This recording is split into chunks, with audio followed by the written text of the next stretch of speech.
So, ayan guys, dumating yung asawa ko. Habang nagluto ako ng dinner namin, may dala siyang malaking paper bag. So, nag-dinner muna kami and after kaming kumain, saka ko tiningnan kung ano yung nasa loob ng paper bag. So, ayan guys, meron pala akong Valentine's card.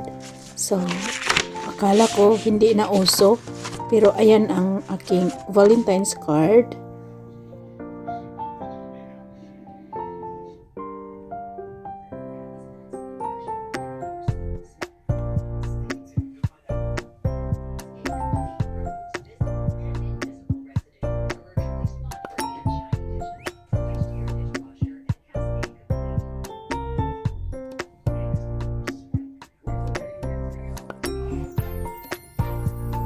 So, let's go proceed kung ano pang meron dun sa paper bag. Ayan guys, alam niyo paborito ko yan, yung salted peanut. Anyway, ang tawag niya sa akin ay brat. So, meron din akong traveling pillow. At ito yung best talaga guys, paborito ko.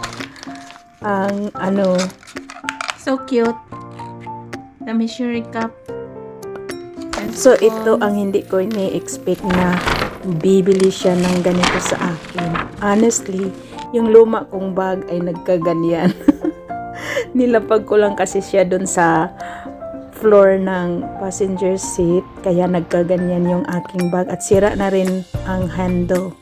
Kaya binilan niya ako ng bago. Happy Valentine's! Brat's wife. So, ayan guys, para-paraan kung ano yung magiging ganap natin sa buhay. Honestly, kahit isang penny or dime, wala akong naibigay sa kanya kasi ang akala ko hindi na uso.